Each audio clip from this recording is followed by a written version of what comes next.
Welcome back to Arcane Eye's YouTube channel, everybody. I'm joined by Chris and Russ here, and today I've realized this over the past two streams that I never fully said the name of the book that we were playing, and we were playing Dragonlance: Shadow of the Dragon Queen.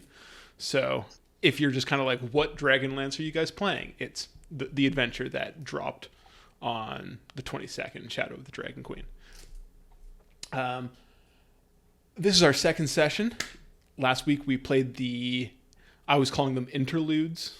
They're preludes.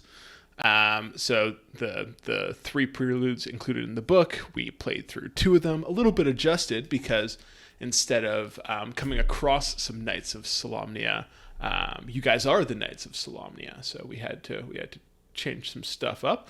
But let's get into this recap so we can jump into this session.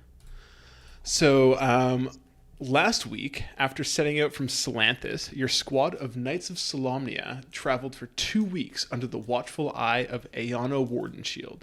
You were sent to investigate some rumors of vicious attacks in the Kalaman province, and up until recently, your search was futile. You were finally able to get a lead on the attacks and headed off to search the area when your troop was ambushed. As far as you're aware, your commander and the rest of your squad are dead. Lance was tasked by Aeana before her death to deliver a message to Becklin Uth Vaharan, her previous mentor who resides in a nearby town of Vogler. Xundrium, a newly appointed cleric of Kiri Jolith, was hesitant to leave the fight, but was knocked unconscious and unceremoniously dragged to safety by Lance. And that's where we are now. We kind of ended the session last week where you guys had, Lance had dragged Xundrium into the forest, revived him with a bit of lay on hands, and you were debating going back and investigating what was happening at the wagon, but I told you it would be a stealth mission, so you kind of turned away from that. What's the plan now, guys? Well, I think the priority was the letter that we have to take to Bognor, is it? Vogler, close. Bognor. Bogner Regis. Yeah. Um, so I think we had kind of the ending of last session. I think we had kind of agreed that, all right, well, I guess we'll deal with this letter. Cool. So, we had discussed a little bit. I think you said last week that you would be traveling off the roads because the roads don't appear to be safe at the moment. I will say that you have kind of, you have infinite options because this is Dungeons and Dragons after all. But if we're looking at this in a general matrix, you can travel via the road and not rest and just push straight through to Vogler. And that'll probably take you around 12 hours, and you'll be rolling in around midnight based on the distances and roads that you see in your map off to the right here.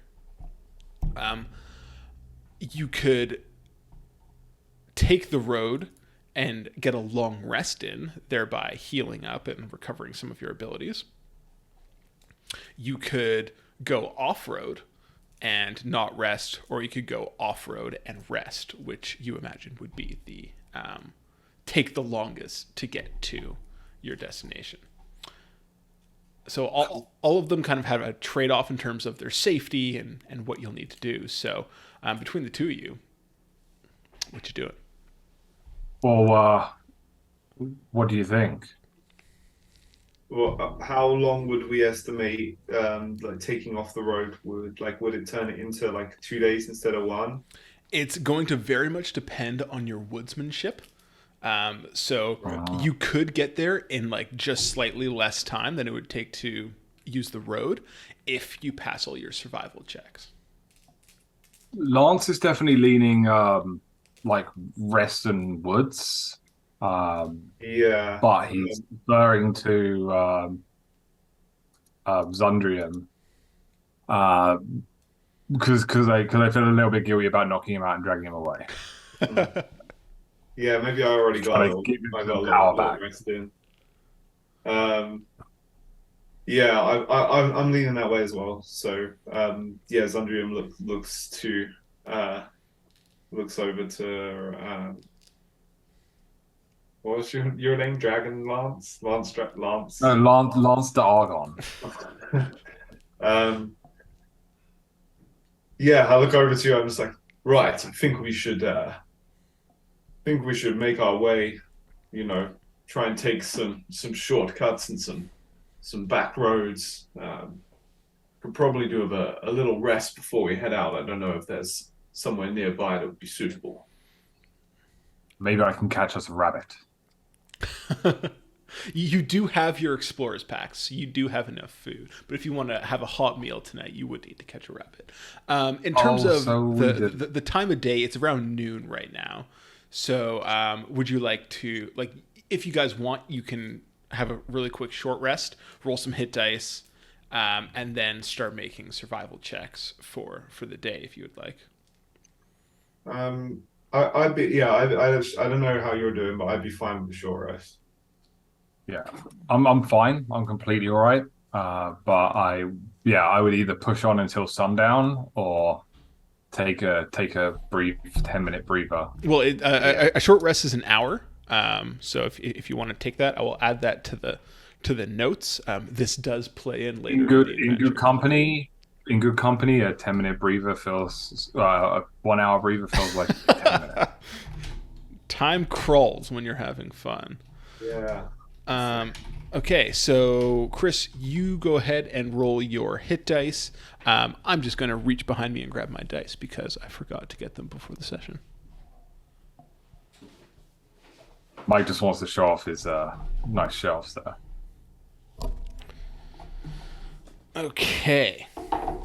Roll your hit dice, and then after you pack up your bags and get ready to hit the road, I'm going to need both you guys to make me survival checks, please. All right. Oh, guess who's proficient? So 17 for Xundrium. It's 8 for me. The Russ rolls back at it again. Okay, D&D Beyond. Don't buy our dice, roll like shit. That's what they say. Luckily, Xundrium was able to bell curve your result so that you were able to pass. Usually, I don't know. I guess that this is worth explaining to you guys and to the guests, to the watchers. Seeing as we only have 2 people right now, group checks, I've kind of set a bulk DC. Usually group checks is like if more than half of the party pass this DC, then the party passes. But now I'm like setting things. If it would normally be a DC 10, I set it to like a DC 25. And then your combined results would have to meet that DC 25. So this was actually a DC 24 check, and you got 18 plus 8, which is 26, and you guys managed to pass. So you make good headway through the forests in this. I guess I'm trying to figure out where in the map this would be in terms of the Kalaman region. I guess you're pretty central. You're eastern Kalaman region. We're in the Kalaman forest. Right. So make me the second survival check. You need to pass 3 checks in order to end your journey. God damn it. 4. I got 5. Okay, so that bell curve did not work. So I'm going to need you guys to roll me 1d4. Either one of you. I'll go. That's 3. That's a 3. So as you make your way out of this this clump of trees, you start to hear it up ahead and your stomach sinks a little bit. Rapids block your path, and you look to the left, look to the right, and they stretch for pretty much as long as you can see. You can either take you can backtrack around these rapids, which, because of your woodsmanship and the map you imagine that this would take about 4 hours. Or you can try to push through. It'll be a athletics check or whatever other check you would like. We must have rope in our inventory, hey? Yes, we have 50 feet of hempen rope. You certainly do. What would be the width of the river? 50 feet of rope would get you across. Is the Lance river is safe? already stripping. Okay. Xundrium is a little bit more concerned and wants more detail, so I'm assessing the situation. You might say using my powers of perception. Right. I'm trying to see how wide is it 20 feet? Is it 40 feet?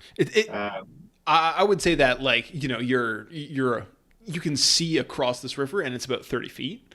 If you'd like to roll me a perception check, you might find out more about your situation. Okay. I also want to observe. You said rapids, so I want to know: are these things the real deal, or what? So 12 for 12. average. So you, just by like looking at the rocks and like the white water that's getting kicked up, you imagine that these rapids are going to about like waist deep, and the water's moving quite quickly. So it would take, I wouldn't say an incredible feat of strength, but you have to be careful crossing. A properly placed rope could certainly help. You imagine that if you were to fall and had things that were not secured to your body, that they would be in danger of washing away, such as backpacks. Or Xundrium, I have a plan. Okay. I tie the rope. I remove my armor so it doesn't weigh me down. I tie the rope around my waist. Okay. You hold on to the other end of the rope. I wade out into the rapids. I'm a strong swimmer. I grew up near a stream. I will make it to the other side. You tie the rope to you and wade across. We could probably ferry the equipment across somehow as well using the same method. But once I have made it, you wade across and I will secure you with the rope. So neither of us can drift away downstream. Your plan sounds like there'll be a certain period of time where we're both on the other side of the river to all of our armor and equipment. I was thinking either I could pack it all above me, or we could wrap it into packs and use the rope.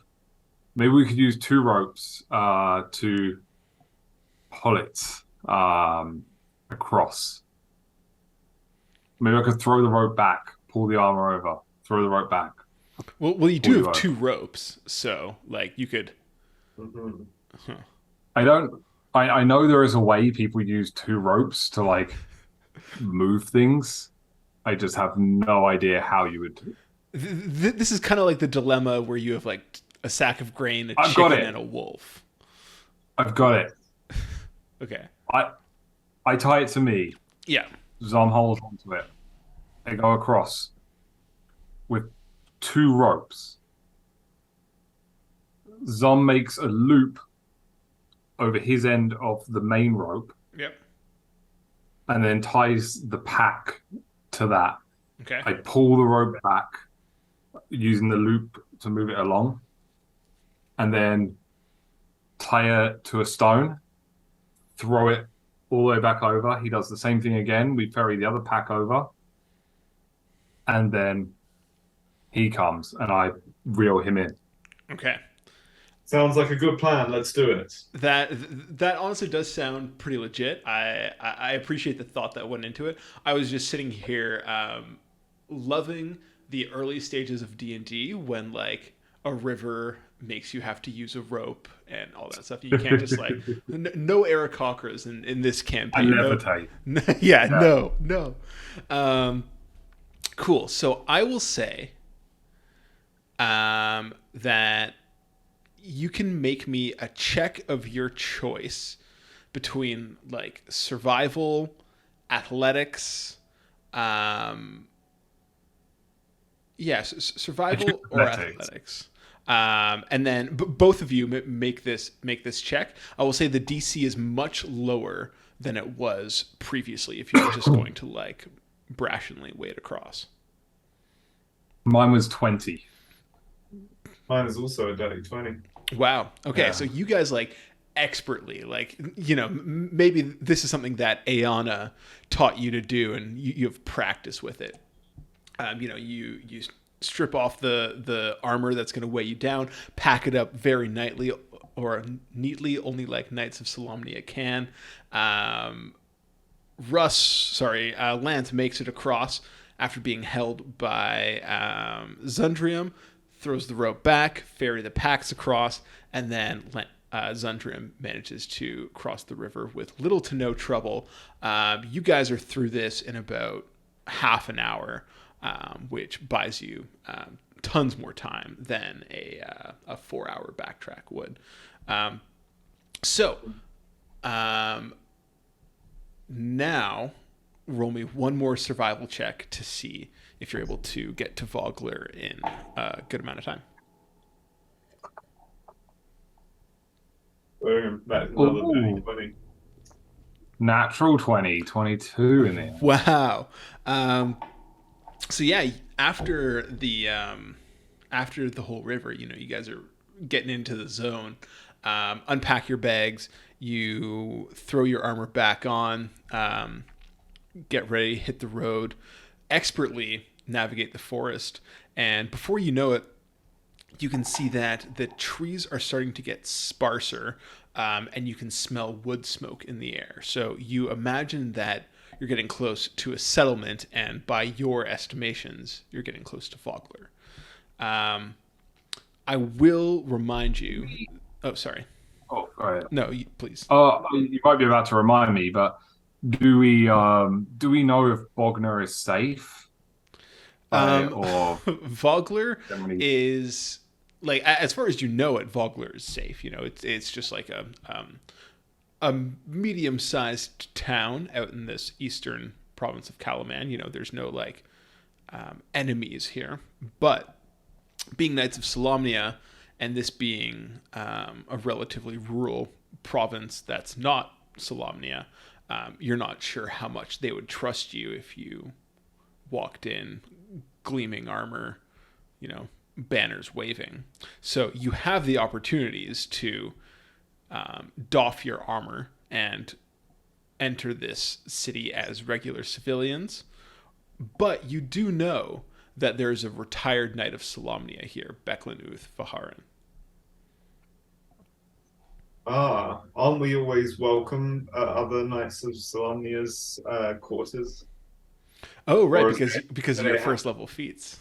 Do they have to be active knights, or do retired knights count too? You imagine that you would be welcome with the Knight of Solamnia, who is retired here, but unsure about the townsfolk.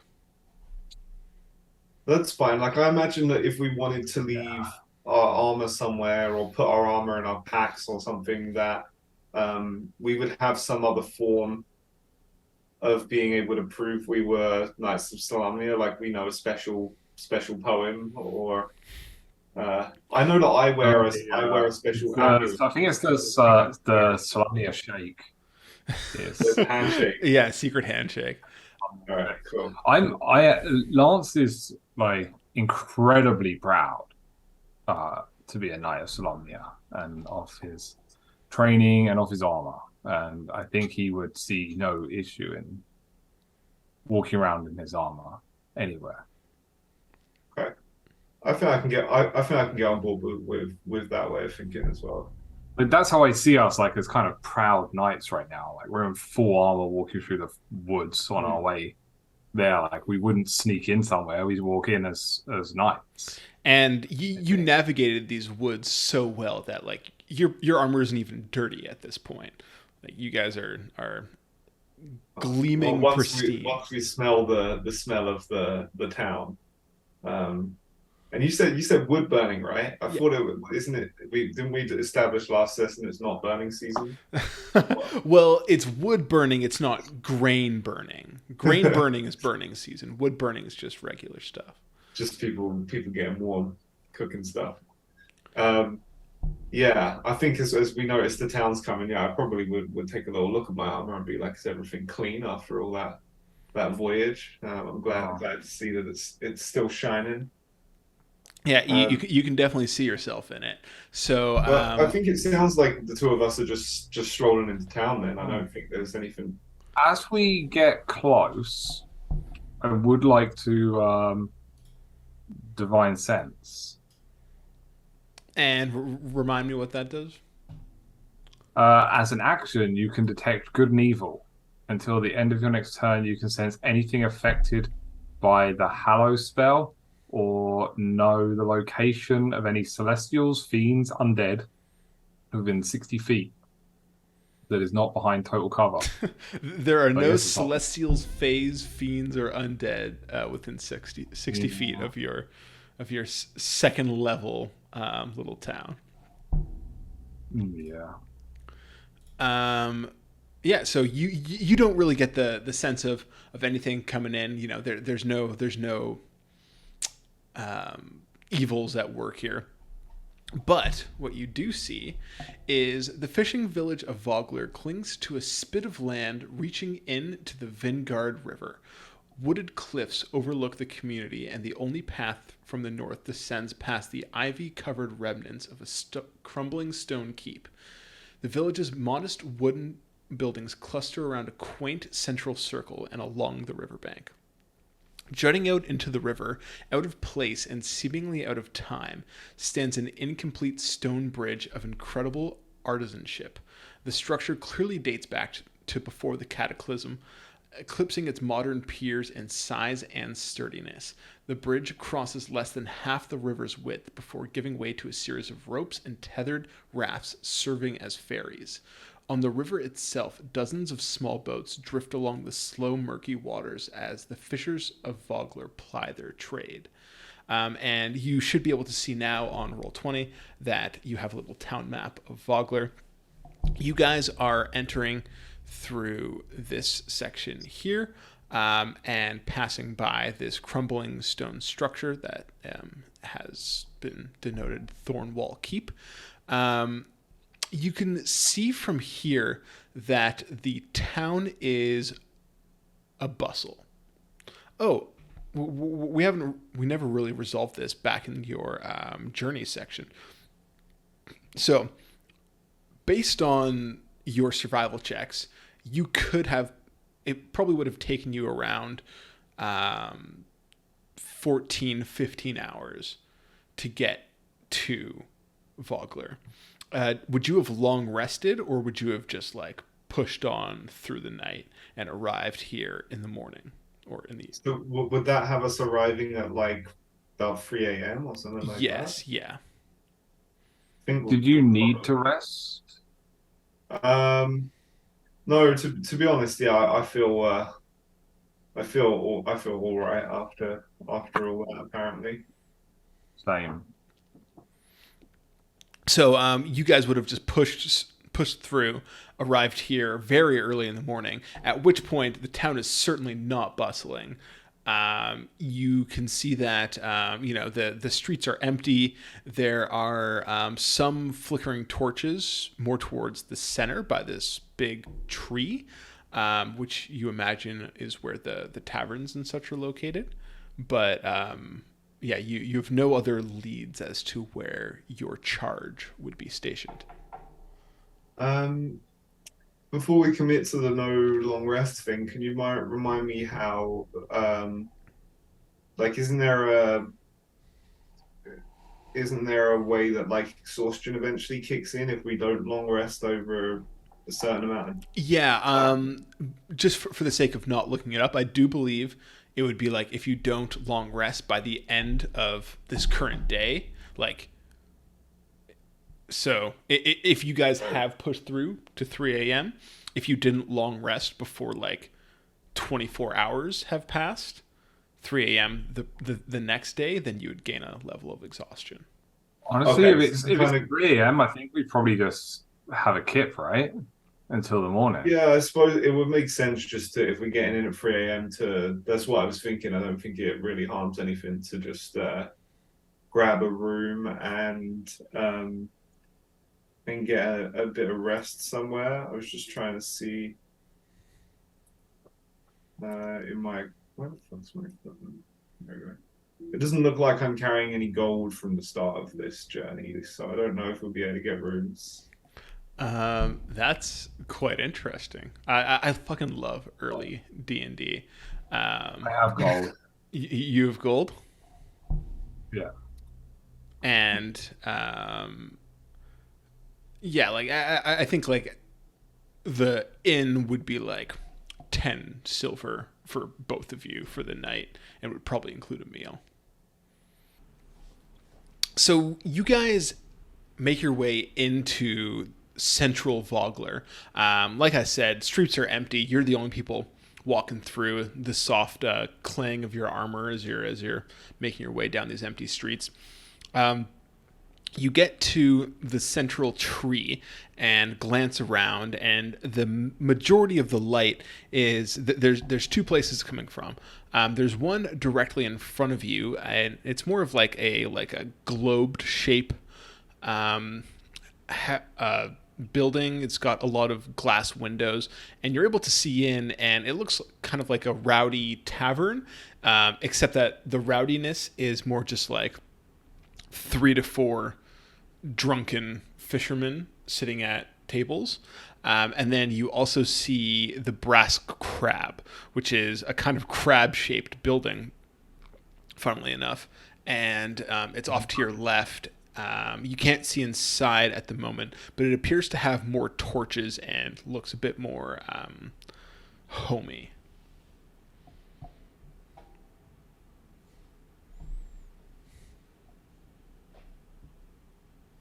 Well, I'm guessing that the appearance probably relates to the price of the rooms. So, Lance, I'll let you decide on the establishment. Follow me. I walk into the first one, the one with the rowdy fisherman. The less than rowdy fisherman. So you walk in to the Fishbowl. Let's see if there's a good description here. So it's relatively small in here. You imagine that, at around like just after dinner, at around dusk, that this place would be cramped in a good way. But right now, its patrons have mostly cleared out to go home. You see that there is an elderly human behind the bar who's just kind of like talking quietly to one of the slumped over fishermen at the bar. And as you walk in, the entire room looks around to see who would be walking in at this time, and everybody just stops and gawks.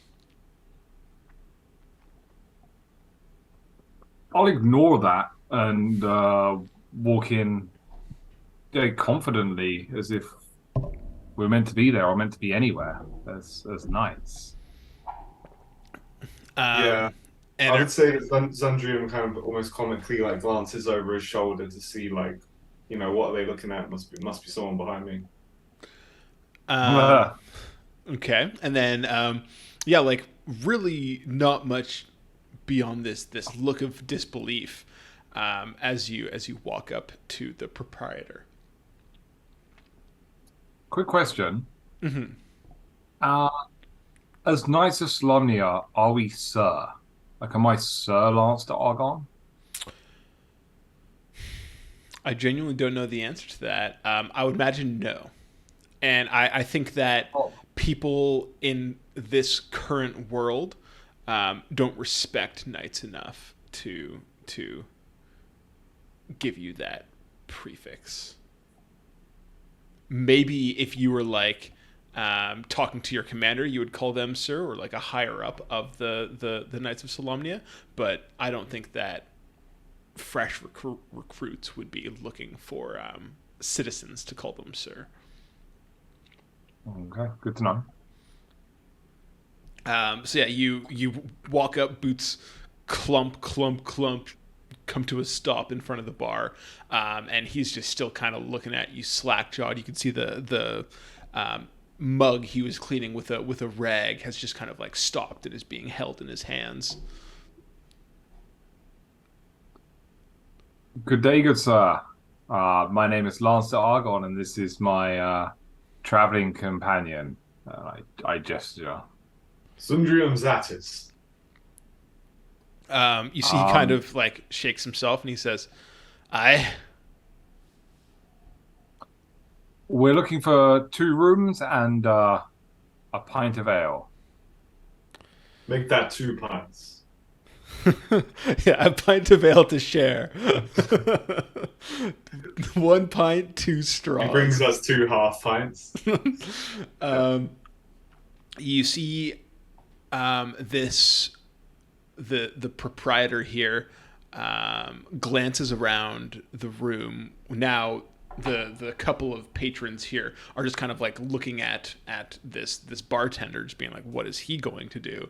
But he's just kind of swallows and sets his jaw and is like, all right, that'll be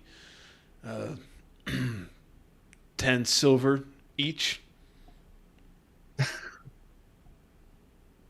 Okay. I'm going to 10 silver each. I'll hand him 3 gold. I genuinely don't know the conversion rate. Oh, 10. Okay. 10 silver is 1 gold. And So, he looks at it and he says, this is too much. That third one's for you.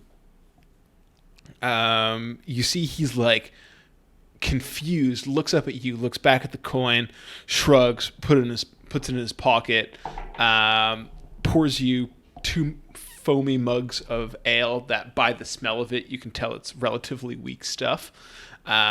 Sets them on the bar top for you, and then also slides across 2 keys. And it's just like, how long will you be in town? Long We'll as see. it's-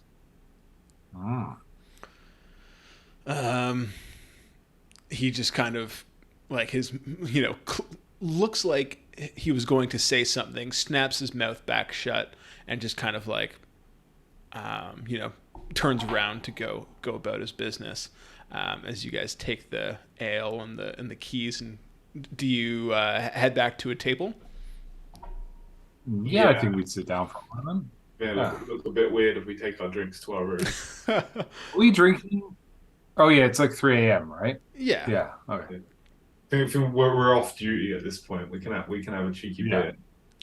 I would say that this room is like, you could hear like a pin drop as you pull your chairs out and settle yourselves down into your chairs. So are you just like drinking the ale in silence, or having a conversation?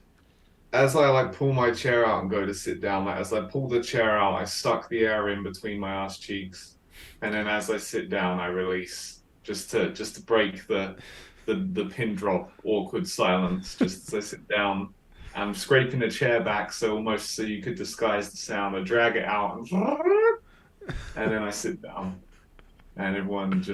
I like to feel like a bunch of people just like let their breath out, like. Maybe a performance check, I guess, to see how this goes over. It always helps. It's a classic. It's a classic Roll. De-escalation tactic. Yeah, roll for sharp. Nat 20, do you shard or not? That's a 17, so I don't know if that's a good or a bad thing. Yeah, so you let out what seems to be a relatively convincing fart to this room full of shocked people, and you see that they just like look at each other and kind of like they like you see like one guy kind of like mutters under his breath, and it's like, I guess, like, they're shiny on the outside, but just as full of shit as the rest of those nights. And they kind of like, the murmurs start back up again. Again, like, it's not going to get loud in here, but conversation starts between the 3 or 4 people that are in this room. Cool.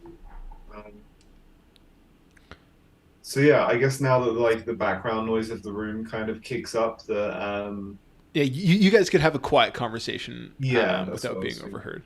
So yeah, I look over to Lance and I say, so what do you think of this place? Doesn't seem like they've had any problem with those creatures that attacked us along the road. Seems that way. We were given instructions to find the person here, right? That's if I'm remembering rightly. Yeah. Yeah. Yeah, we were given a name, which I've forgotten the name, but I wrote it down on a piece of paper in my pack, and look at in the morning we'll seek them out. The name is Becklin Uthvaharan. The name on my piece of paper in my pack is Becklin. Okay. Yes, I remember.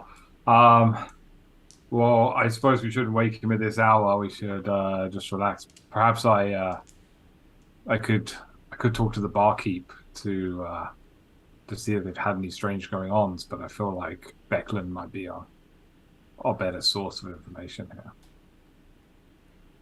Yeah, I think that. Yeah, I don't think we want to have any kind of agenda on our first evening here. Let's just try not to make any waves, and we'll have a quiet drink, a little rest, and then we'll go about our business in the morning. And whatever we can't find out from him, we'll see if we need to speak to others. Sounds good. Yeah, I mean, if that's kind of the extent of things, like, I think I'll just like finish my beer and head to bed if nothing else weird happens with the. So as you guys finish your drinks and head towards your rooms for the night, you can see one of the more drunk patrons has gotten the courage to speak to one of the knights of Solamnia, and turns around to you and says, "Is this a costume for the reenactment tomorrow?" Yes. Make me a deception check. I really regret even saying yes then already. I don't feel like he would have been that dishonest. I hope he's terrible at it. Oh, okay, natural 20. I wasn't terrible at it. Yeah, deceit comes so naturally to the Honorable Lance. Yeah. So this guy just kind of like lets out a bellow and just like, "Bah, you guys really got us there. A couple of shinies walking in here at 3 a.m. So are you with the mercenary band camped out on High Heel?" No, look, I'm going to be honest with you. I didn't trust you, so my gut reaction was to lie. I am truly a knight of Solamnia. My name is Lance d'Argon. This guy looks perplexed, I would say, and it's just like, "I then, well," and then he just kind of like raises his mug and takes a deep, deep drink from it and doesn't say anything else. Tell me, good sir, this reenactment you mentioned, what's happening tomorrow? We've just arrived in town. Make me a persuasion check with disadvantage to see if you can. Disadvantage? Yeah. You definitely set this guy off with your weird lying and then coming out. 13. Yeah, I regret it incredibly. 13. 13. So you can see, this guy's like eyes half closed, swaying, and might have just forgot that he's talking to a knight of Solamnia. And he says, "Oh, it's the Kingfisher Festival. We always put on a reenactment about the Battle of High Hill. That's when the Istarian forces clashed with the Solamnic soldiers, and we fought them off. We did, and the height of the Kingfisher Festival is this big display, and we tomorrow the mercenaries that are here, they're gonna be the Astarians, and then we'll be the Solamnia soldiers, and we'll fight them off." High Hill, just outside of the city or the town. Just to the west. Yes, the bravery is legendary. I bid you good night, sir. And he's just like, cheers, and then continues drinking as you head off down the hallway. And unless you guys are doing anything else tonight, we can fast forward to tomorrow morning. Cool. So you guys are humans, so an 8-hour long rest will take into account the fact that you guys got in and weren't doing anything particularly strenuous. So we'll say that you guys are up around 9 or 10 in the morning. Not your nightly 5:30 a.m. out for a jog, but it was a tiring day yesterday, and physically and emotionally. Your entire troop was slaughtered in front of you, including your commanding officer. So I imagine that after the exhaustion of the day wears off, you guys are left with your thoughts and trying to decide if you did the right thing or not. But tomorrow comes, and with it, the bustle of the town getting ready for the Kingfisher Festival. You can hear out your windows. The townsfolk are out and about.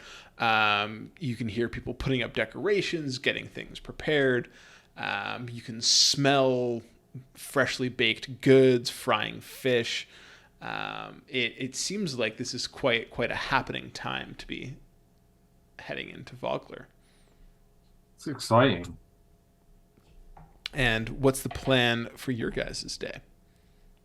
And Zom, have you ever met? Yes. Yes. I believe that they probably wouldn't recognize me, but yeah, one time I was there with Commander Oakenshield, and she said, yeah, I remember her saying, "Oh, that the person over there, that's Besiktas Mauritius," and I said, "Oh, really?" Are you guys talking about Becklin Uthvaharan? Yeah, that's what I said. So Becklin had rooted before Aeona was promoted to a Knight of the Sword. And I'm thinking of Becklin Booth Dracaris. Dracaris. Yeah, sorry. The famous dragon rider. Becklin's mixed up. Yeah, so you wouldn't have met this person. The only thing you have to go by is the fact that they are a retired knight of Solamnia that resides somewhere in the town of Vogler. Okay. Zom, what do you think? If we just stand around being knights, I guess that's a problem because there's people cosplaying as us. Yeah, right now, right? In the town. I think what would be, I mean, perhaps Becklin would take in the show, but I don't know. I imagine. I don't know how we would recognize him in the crowd. The alternative would be that we would find like a well-established community member and ask them if they know of him. I guess are we the establishment? Like, if we if we were to walk in somewhere, like, do we have authority? Like, I see on this map a mayor's house. Like, if we just bolt into the mayor's office and we're like, "Hey, we're nice to Slumnia," like, are they like, "Okay, cool, yeah, you're the cops, or Um, you're the yeah, like man. you would have some Are we clout the man?" for sure. Definitely have some clout, I would say. Like if you walked in to the wrong situation, being a knight of Solamnia could get you in trouble. So walking into the right situation means that, like, you would have authority. All right. Well, I like the idea of going to the mayor's house. Me too. Cool. So you guys, fully plated, going out, decked out, Oh yeah. Solamnia gear. Cool. Um, so you see Gear.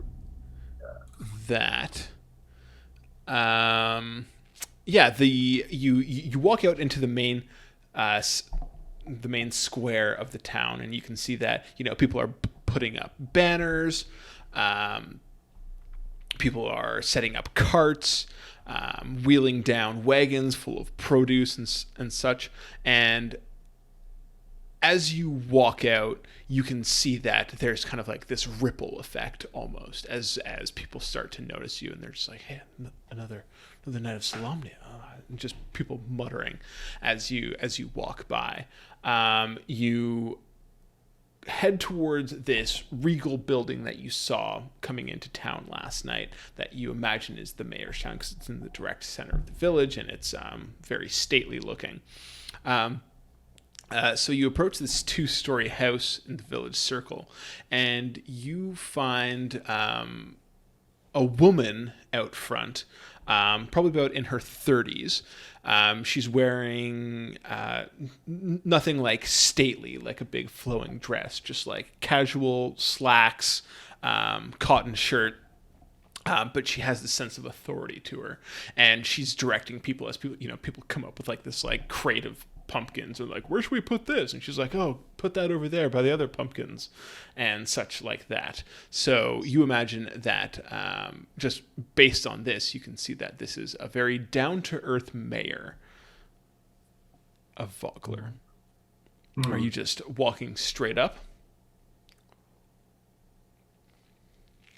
What's the correct way?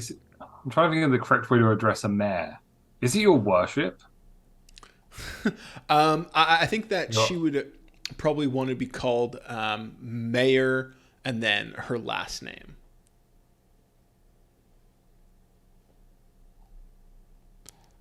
Okay. A mayor is his or her worship. Really, I think so. I'm quite Just Google. surprised by that. Yeah. I've Good- definitely never good worshipped worship. a mayor in my lifetime. So, anyways, you were saying, Russ? I said, "Good morning, your worship." Oh, okay. You see that she stops in the middle of her task. Somebody has just come up asking her another question, and she was focused on them, and then turns around to see two strangers that she's never met, decked out in full Knight of Solamnia plate, and she pauses for a second, and then says, "Hello, Sir Knight and Sir Knight. What can I do for you?"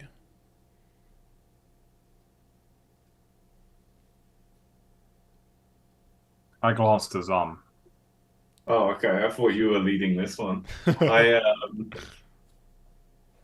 I look up at her and I say, "My name is Xundrium Zatis, and this is my traveling companion, Lance Targan.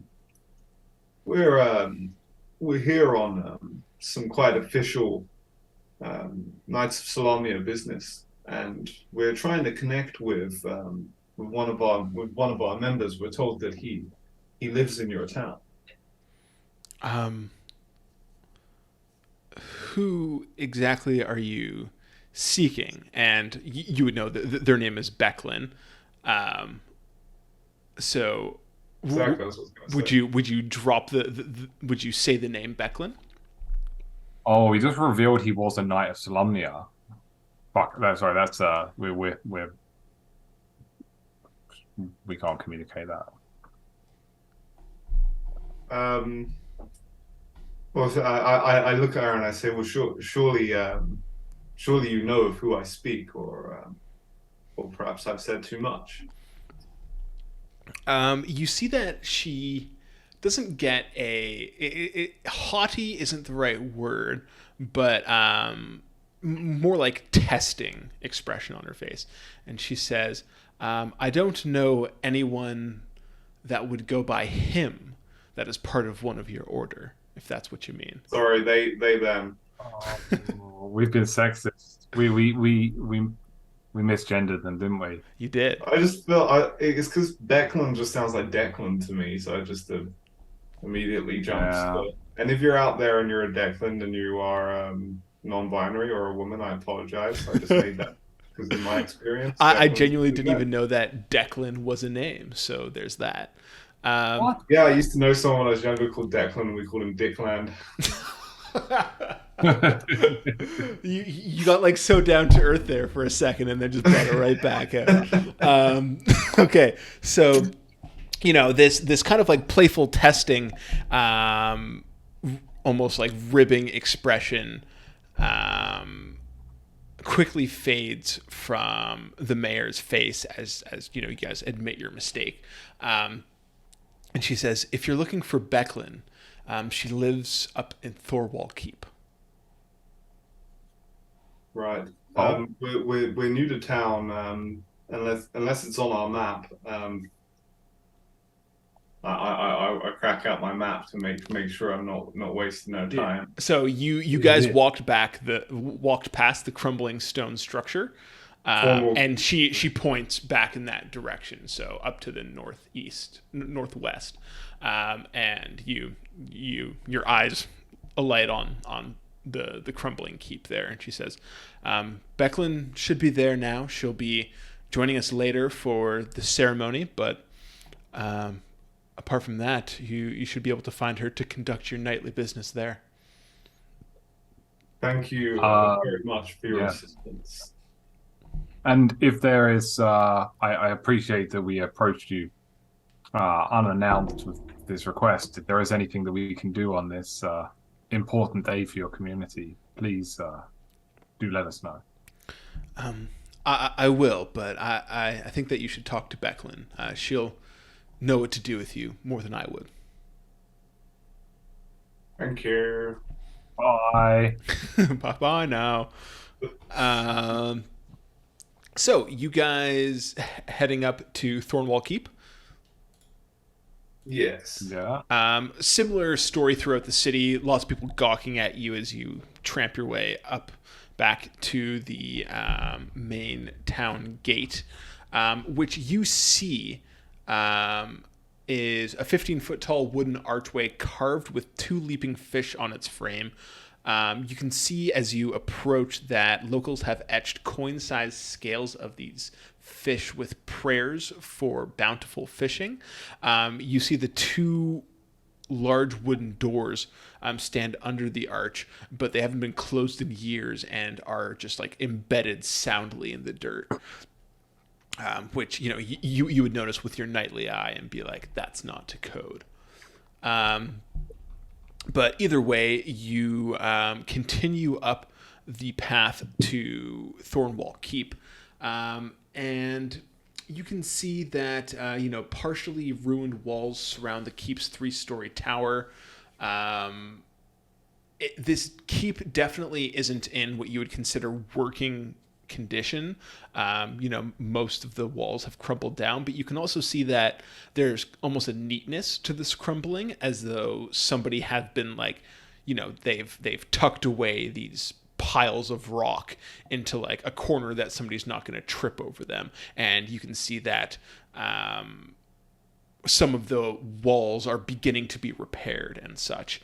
And on the top of the keep, what catches your eye as you approach is what looks like a catapult, which is quite strange for a keep of this size. Those are more like siege weapon type things. So it's interesting to see such a advanced device in such a quaint little. Are there any gnomes around? Not that you see. Okay. Are there any That's like? because they've been launched off somewhere. Yeah. Um, So, as you approach the large double doors that lead into the keep, you can see that the door creaks open, and a young man walks out and is looking over his shoulder and is like, "Yes, I'll go get that right away, Becklin," and then trips over a rock and falls down the stairs. Do we have an opportunity to try and assist him in any way as he falls? Help break his can I break his? He probably hits the dirt in front of you before you can react, but it's not going to hurt him or anything. But as he kind of like sprawls out in the to help him up, then he sprawls out in the dirt, kind of like looks up and just like, "Ugh, Derek," and then sees two sets of gleaming metal shoes, and you can just like see like jaw hits the ground literally because he's so close, and then looks up at two imposing figures. Xundrium, you said that you were giving him a hand up. yeah, I'll offer him my hand to grab to put himself up with. He offers you like a limp shaking hand, and you pull him up. He's covered in dirt but doesn't even go to brush it off just because he's so focused on you guys. And this isn't the like awe / suspicion / like, oh, this is the CIA coming to my little town. This is like reverence. Right. Okay, cool. Did he drop anything when he fell? Looking down, you can see that there's like a what looks like a coin purse. Okay. I guess I'll kneel down and pick it up and hand it to him and say, "You drop this." Thanks, Sir Knight. I'm just pretty clumsy, so that actually happens a lot. Well, I appreciate your courtesy and respect. We don't get that often.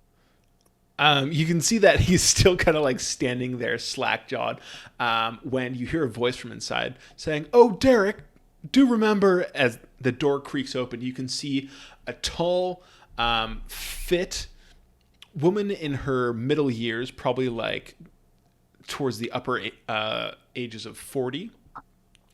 She has blonde hair pulled back in a ponytail, and she has on what you guys would recognize as like a kind of like formal wear that knights would wear when they're not wearing their armor. She holds herself with a very solid posture, and you can see that even through this like less than form-fitting garb that like she has kept herself in shape.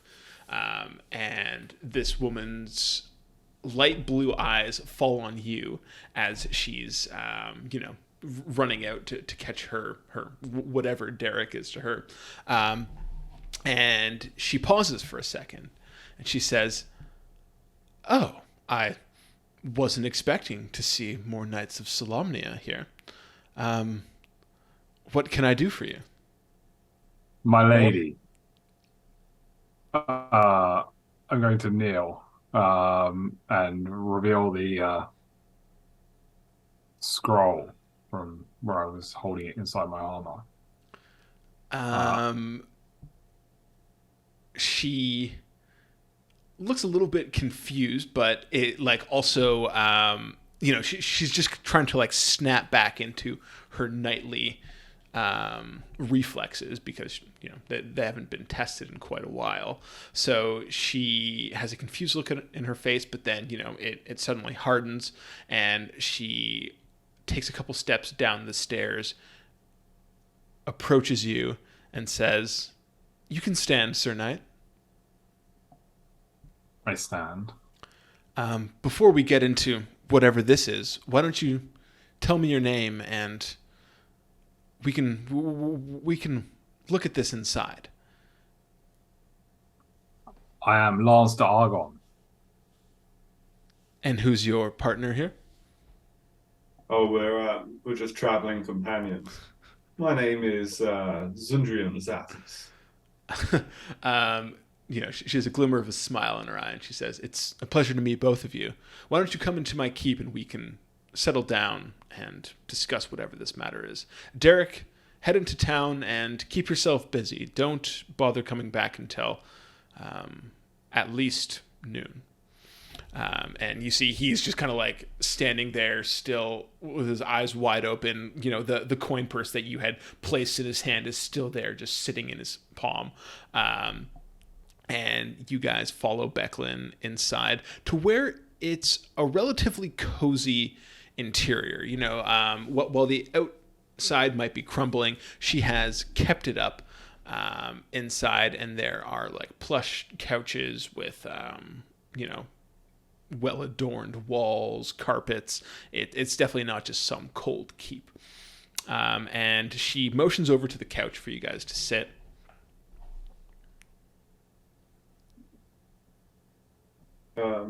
Okay, cool. Yeah, I'll happily sit. And takes the chair across from you, and is just like, before we get started, I do want to let you know that there's one other person here, and I do trust her with my life. So I'm going to go get her, and then we will hear this matter together.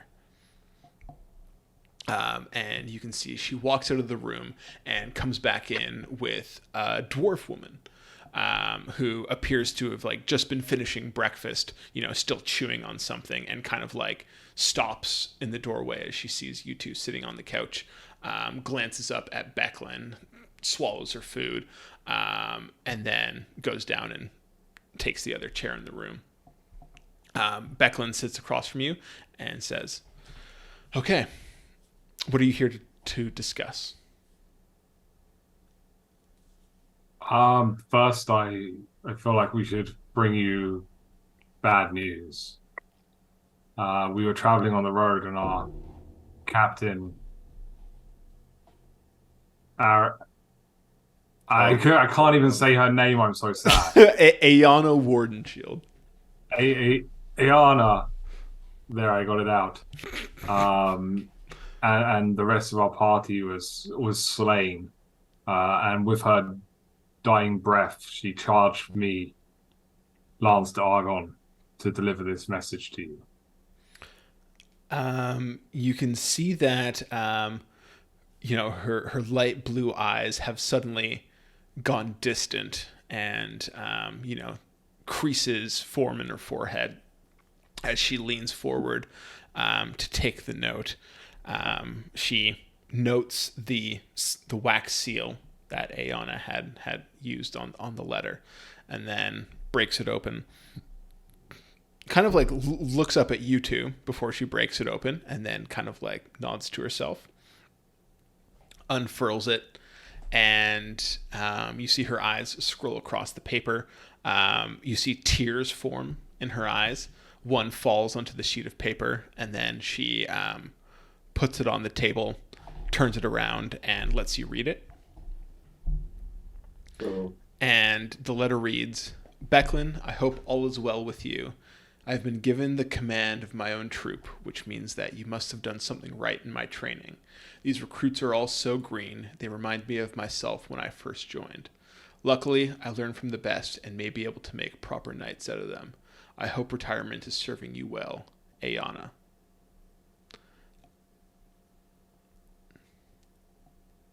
So I try to hide the disappointment on my face. yeah. I was gonna say like quite. I feel like Xundrium fails to understand the importance of delivering this letter over attempting to save what was it, four other knights. So, I knocked you out. Yeah, okay, so I just look baffled at the letter. I kind of like look up at I look up at Lance, just like, did you read this? Um, Perhaps it's some kind of code. Does this mean anything additional to you, Beckland? You see She that was very insistent with her dying wish I delivered this to you. she was looking intently at your faces while you were reading this over, and when you look at each other confused, she kind of like sits back in her chair and glances over at the dwarf who was also reading the letter, and she says, "I was hoping you would understand why Aeona would have sent you away from the battle to deliver this to me. But it appears as though there's nothing else to tell me. But if you could walk me through the situation, what happened during this ambush? How did Aeona die? That might give us more insight into why it was so important for you to deliver this to me." right. Well, we were attacked By by whom? they were kind of hooded, draconian-looking things that. What do you mean by draconian looking? Because nobody knows what a draconian is in this world. Yeah, I was trying to think. I don't know. They were. It was Illuminati. They were hooded lizard. From the sewers. um, You see the dwarf kind of like perks up and it's just like, wait, hooded lizard men yeah, killed a bunch I of Knights of Solamnia on the road yesterday within a horse ride or a day's ride of Vogler. we were approximately 12 hours traveling by road. I say to the dwarf in dwarfish. She gives you like a really appreciative look. And then Becklin kind of like looks at her, looks at you. I imagine you repeat it for Becklin, or I don't know. Becklin might speak. I look at Becklin. I'm like, you don't speak dwarfish? She's like, maybe I do. I don't know. So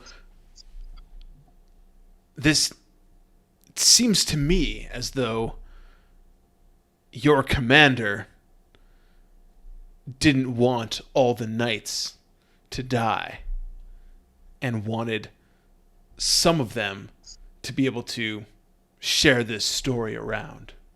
Go out with a first-hand tale. I still firmly believe that if we'd stayed to fight, that we would have defeated those beasts. Becklin speaks up and is just like, maybe not. I trained Aeona.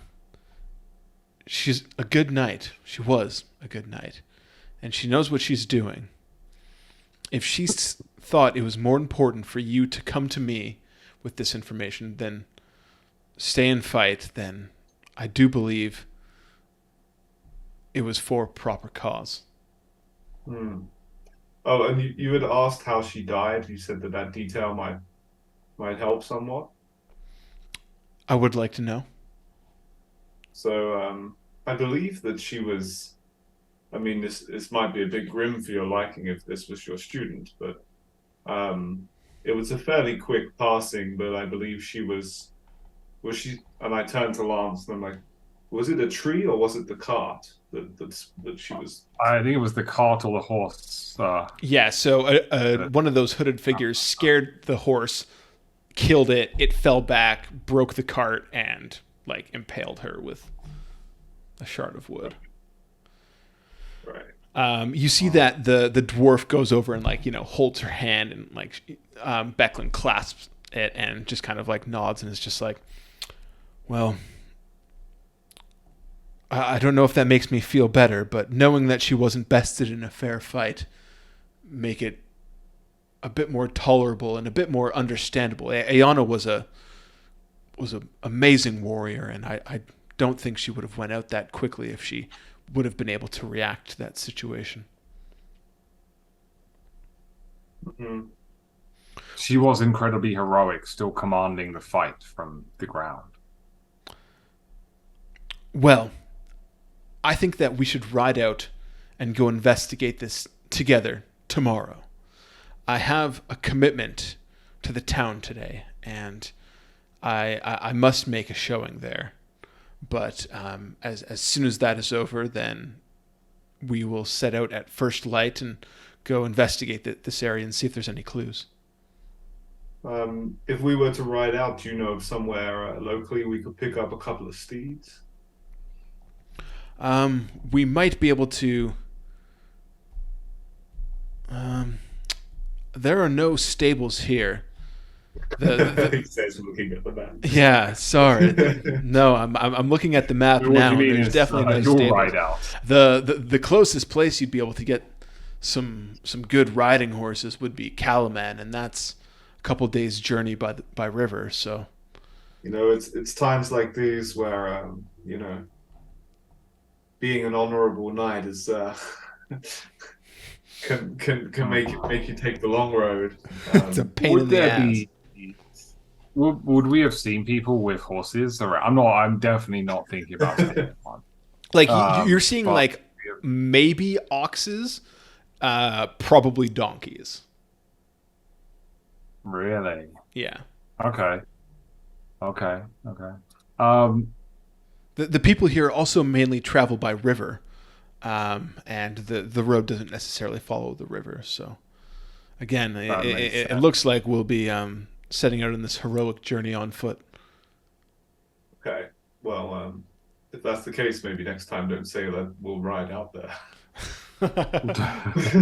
No, I will be riding on your shoulders, as a proper commander would. Okay, I must have misheard you. But yeah, that's fine. I think we would enjoy being in town for the festivities today. I certainly look forward to the reenactment. Yeah, indeed. And as we're here for another day, is there anything we can assist you with? Well, the main thing would be preparing for the reenactment. It may seem like a small thing, and may seem like it doesn't take as much import as going out and investigating the scene would. But the people of Vogler are good people, and they have come around to me as a knight of Solamnia, and when we remind them of their past and remind them that the Knights of Solamnia did help them overcome Istarian forces, then they remember, and it can bring good fortune to the Knights of Solamnia in general. It can spread good word, and it could mean a lot at the end of the day. So I think I would appreciate it if you would join me in this reenactment. Oh, I would be honored. Perfect. Well, the reenactment is in the afternoon. Until then, you feel free to wander the town, enjoy the festival, and when the mayor rings the bell, everybody will meet at the central square, and then we will head out to High Hill, where Cudgel here, and you see the dwarven woman kind of like has her mercenaries stationed to take on the role of the Istarian forces. So we will do battle with you once more, won't we, Cudgel? She says, "Yep. Unfortunately, the Istarian forces are always lose in this reenactment, but I'm here for the fun."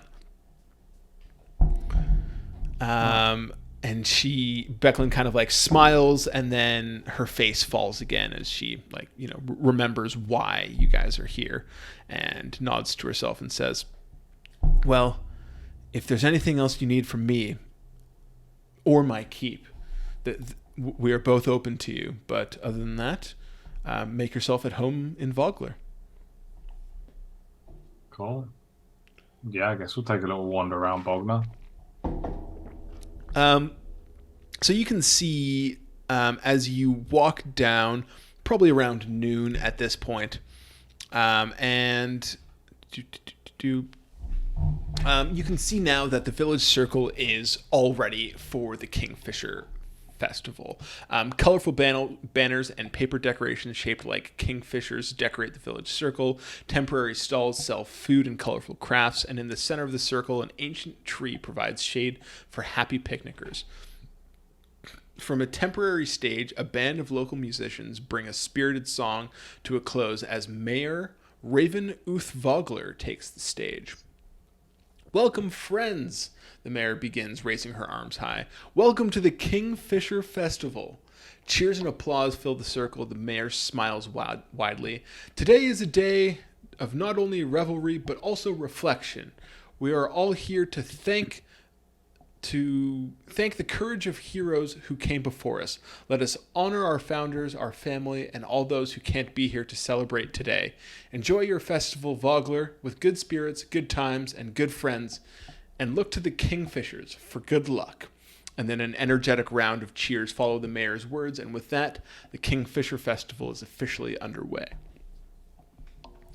I join in the cheer. Of course you can. So, it seems like a lot of people here are just like kind of like mulling around, drinking drinks, eating food, having a good time. But you do see that there's a particular concentration of people over on the docks that are raucously cheering. And I was. Oh, sorry, continue. No, please. Yeah, I was eyeing up the market anyway. Okay. So you guys are gonna head over there? That's quite near the docks, right? Yes, yeah. Okay. I would like to. Cool. Zom, will you be joining me? Yeah, sure. So you guys mull your way through the crowd, and you can see. It seems like word has like gotten around about you. Like you can hear like a couple people being like, "Oh, there they are," and heads turn to look at you in your shining plate. But there's no real animosity. You can still see that like some people have distrust, but it's probably a closer split between 50-50. People are in awe, people are distrustful. You head to as we bustle through the crowds, and there's the looks of there they are. I'd just like to be good day, hello. Good day, my lady, to pretty much anyone that makes eye contact. I'd like to give as much good greetings. Give me a persuasion check then. Oh. Let's see how charismatic you really are. Oh, well, 18. 18. You see like, some relatively young ladies are like,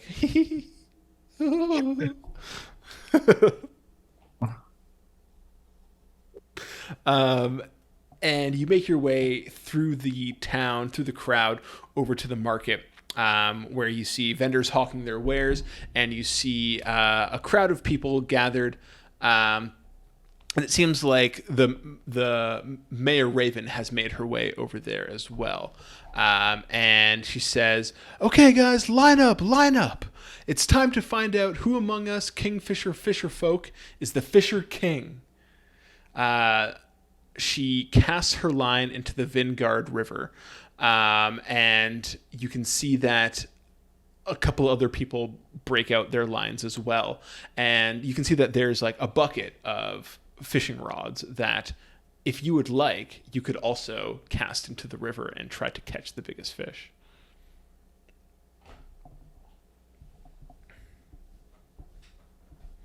But if you don't want to, that's totally fine as well. If you guys are more like serious and this isn't befitting a knight in armor. Yeah, I think I've chilled out enough yet. Like, I'm very formal still with everyone. I don't feel that I'm ready to like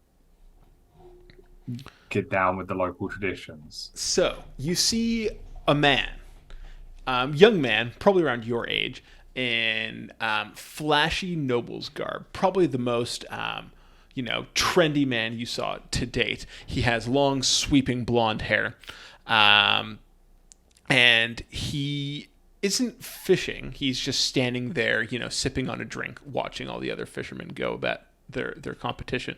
And he says, "Oh, look, everybody. These shinies think they're too good to be fishing with the rest of these folk." And you can see that a couple people in the crowd turn their head to look at this gentleman, and then turn to look to you. Will you be fishing today, my good sir? "Oh, if I have time, but it's quite a busy life for me here, and I am already quite a proficient, prominent fisherman." Yes, I'm sure you wouldn't want to ruin those fancy clothes. "Well, at least my clothes aren't stiff as a board like your armor. I can't even see how you walk around in those things."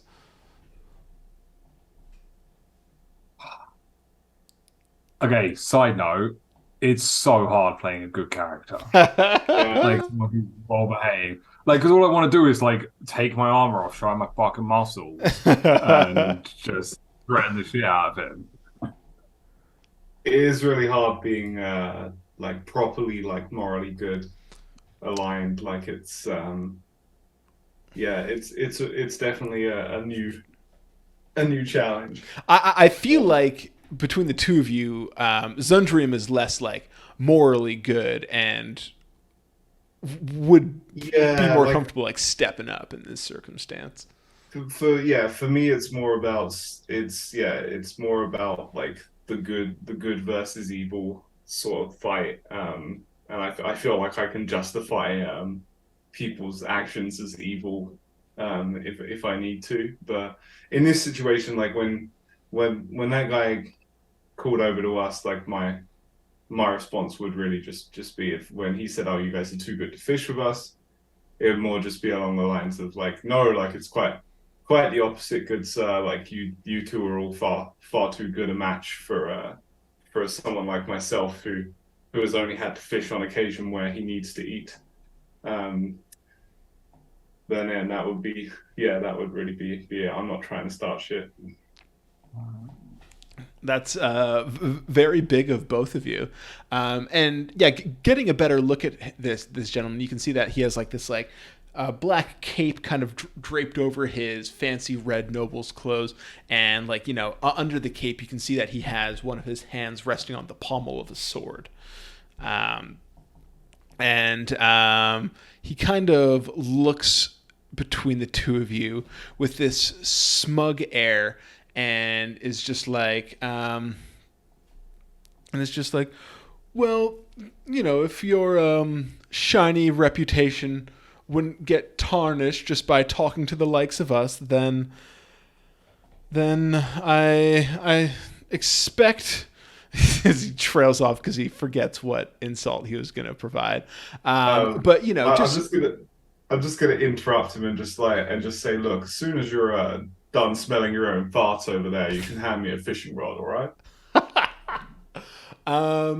You can see his face grow red, and he says, "I will not hand this you servant anything. My name is Bacchus the Younger, and I am at no one's beck and call." Suit yourself. I won't fish then. We all know you are too good for fishing. You look like a strong and confident man. Perhaps a different kind of contest to fishing might move you to action. "I might look like a strong and confident man because I am the best dueler in this town, if that's what you're suggesting, good sir." Fetch. I just look to the crowd. If I see an armory stall or anything like that, I'll request. Say 3 gold to anyone who fetches me 2 training swords. Um, I want to ruin his fancy clothes. you see, like some kids are like fishing in this competition who have just like completely lost interest in their rods in the water. A couple of them just like drop their fishing rods and dart for the cart. It's some shoving and pushing as one of the taller boys makes it back with 2 swords. Is 3 gold like an insane amount of money? Like, would it be like dropping a grand on like getting someone to do you a small favor? It's a solid. This is off the top of my head. It's probably like $300. Oh, really? Yeah. I gave that guy $100 in the bar just for. I thought I was giving him like $5 as a tip. Actually, like the economy of D&D is so fucked up that I genuinely don't know how much it actually would be. Like 20 silver would be a night. I mean, our drink and board couldn't have been $100. Yeah. You know what? Like maybe it's like $50. 3 gold would be like $50. Yeah, that's fine. Yeah. So it's still a lot of money for a kid. He hands you these two swords, and you can see that Bacchus is. Make me an insight check.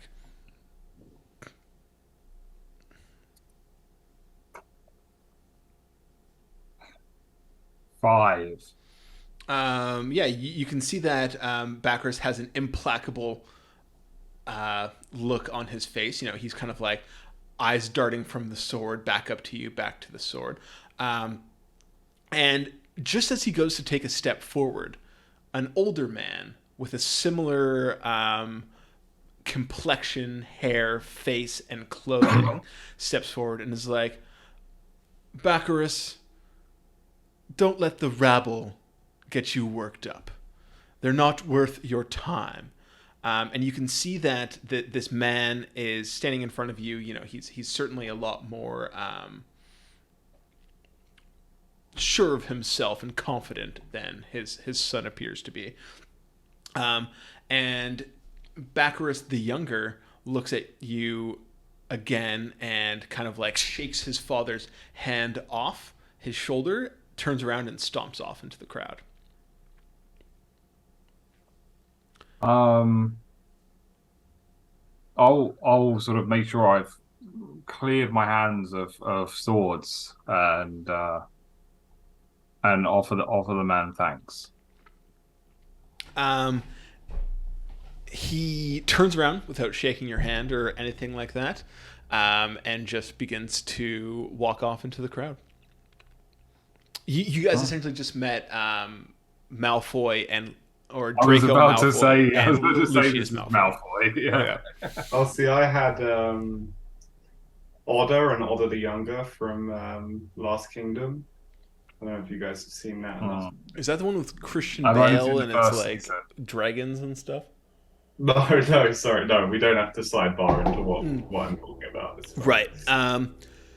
So as the tension from the situation dies down, you can see that the competition gets underway and you guys are able to make your way around the market unmolested.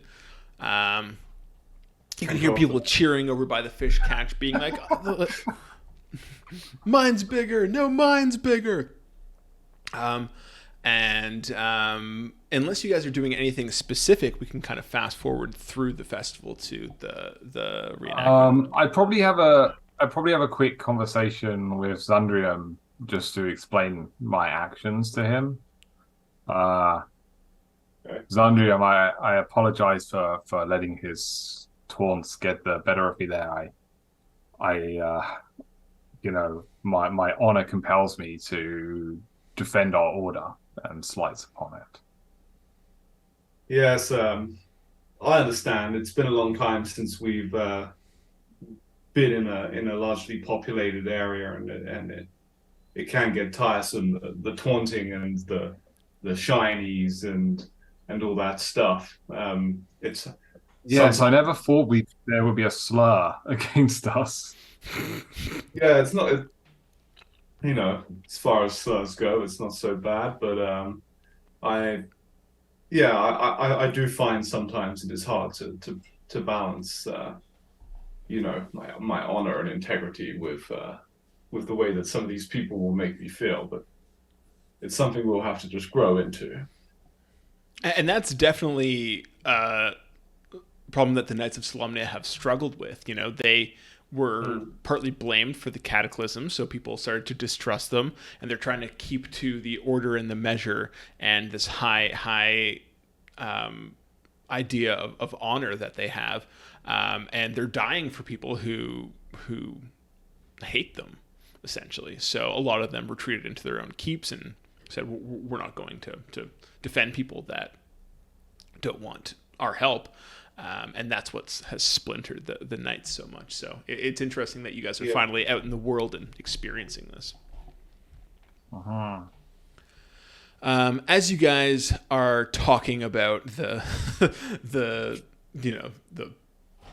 issues of being a Knight of Solamnia, you hear the town's bell ring, and it's a deep toll that gets the attention of everybody as they all look over towards the square, and everybody starts milling towards that area. And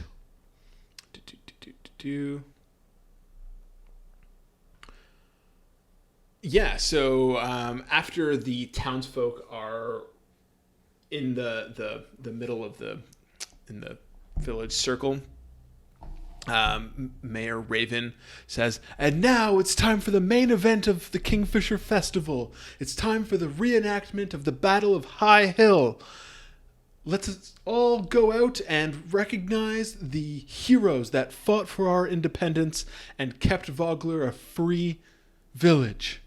And everybody kind of puts up a cheer. You can see that a couple, probably 24 people are pushed up to the front, and these are what looks like the village's militia, where it's like, you probably saw 2 or 3 of those fishermen drunk as shit in the bar last night, just like holding a rusty sword and carrying a wooden shield.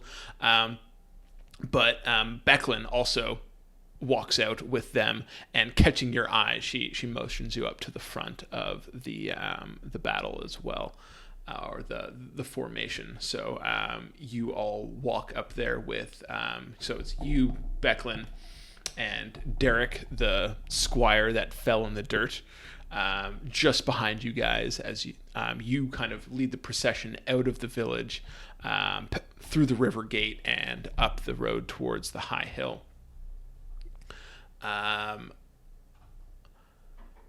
It takes about 30 minutes of walking when people are just like chanting marching songs and very high spirits as you guys are making your way out to the Battle of High Hill. And you can see that eventually you get to this wide open hill where you guys come up to the top, and you see down below that there are a swath of mercenaries, the wearing the same color as Cudgel was, lined up at the bottom of the hill. You can see that Cudgel is off to your left, part of the spectators. She's not participating in this battle, but it appears as though her regiment is the forces that you will be facing. So the contrast between the mercenaries down at the bottom of the hill and the militia that you're standing with is striking. You guys are standing with a bunch of people that have mismatched armor and crooked helmets, up against these people that have the same matching armor, and they're facing off against you in proper battle formations. But it doesn't seem to do anything to dampen the spirits of those assembled for the Kingfisher's Festival's climactic reenactment. The crowd is all yelling like "Solamnia, Solamnia," and if you guys aren't going to do anything else, the reenactment is about to begin. I had a question which must have got lost in there. Okay. Are they all dwarves? The other army? No. They're a mix of people, mainly humans. Right. What would the non-humans be?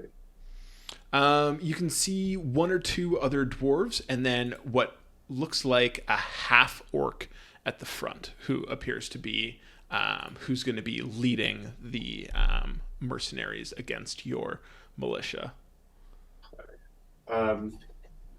Cool. Well, yeah. Do I have like for this reenactment? Do I have like my warhammer or my shield, or like do I have to use like a blunt weapon of some kind? I'd say Warhammer is fine.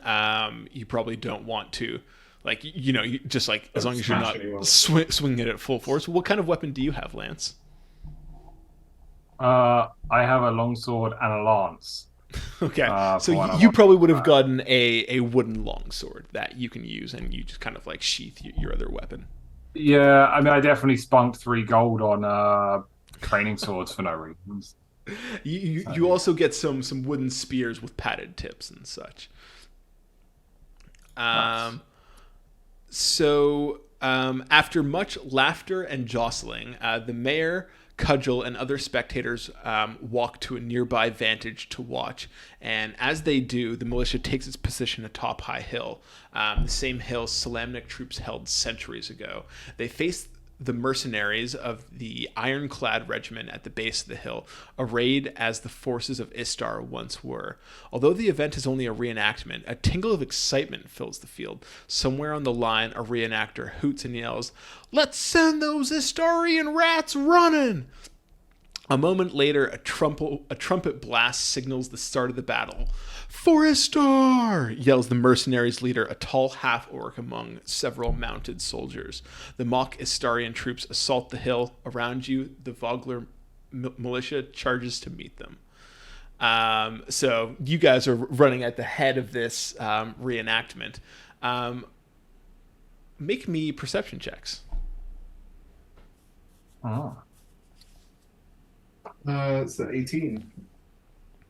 it's an 11. 11. So Xundrium, as you're running, kind of like a big goofy smile on your face, like this is starting to get pretty fun. Usually these reenactments are more training drills for you guys, so you don't get to just like charge into battle like this. You see the sun glints off the half orc's steel axe and a couple of the mercenaries' spear tips, and you realize that they're not using training weapons. And as you realize this, the unexpected sound of metal clashing on armor rings across the field, silencing laughter and the melodramatic boasts. A ribbon of red splashes over the grassy hill, followed by shocked screams. Any pretense of a reenactment shatters. High Hill is the site of a true battle once more. Within moments, all around you, armed mercenaries attacked unprepared villagers fighting for their lives. And that's where we're going to end this session. Shit. Oh my god. That's a pretty cool twist. Yeah, I vividly pictured that. That's horrifying. So there's more of them as well. It's not just the 10. They've just started massacring people. Yeah. Oh man. I bet Malfoy's behind this. Yeah, those Malfoys are always up to no good. That was fun, though. That was an entire session with 0 combat. Right? Yeah. I think that the only thing that you Can't guys... wait for someone to be in the comments like, God, the whole session, no fucking combat. Honestly, I prefer that. Our RP sessions are where it's at. Oh, you guys know that that's my favorite kind of session, doesn't have combat in it. But Yeah, same. I can't my promise least that favorite for next week. sessions involve clerics. Fuck clerics. Yeah, you lost me as soon as you said you were playing a cleric. My least favorite sessions are actually like pure combat. Like if you go into combat at the start of a session and it lasts for like a full like 2-hour session, then then I probably have felt fairly unengaged. Luckily, Tune in next week. Chris's least favorite type of session. well, luckily for you guys, only 2 people in combat means that you guys are gonna be flying through encounters. Yeah, no, I honestly I think I can handle a long encounter if it's if there's not like 12 people in the encounter. Yeah. Well, like Yeah, I'm Russ excited said. about my wooden sword. I feel like Sirio Pharrell. It's, You do have your luckily you have your longsword sheathed at your side. So Okay. I just draw that really quick and then start slaughtering some people. But yeah, that was super fun session. Thank you guys for playing. Thank you guys for watching. We'll be back next week with some more Dragonlance Shadow of the Dragon Queen. And until then, we'll have a good one, I guess. I still don't know the sign off for this channel yet. Arcane You Bar. gotta Arcane bye. like and subscribe. Like and Tell us subscribe. Yeah, please. what things you hate that we do in the comments. Yeah, tell me everything I did wrong in the comments. That'd be great. Yeah, like and subscribe, please. And as Chris and Russ like to joke about, Arcane bye, everybody. Arcane bye.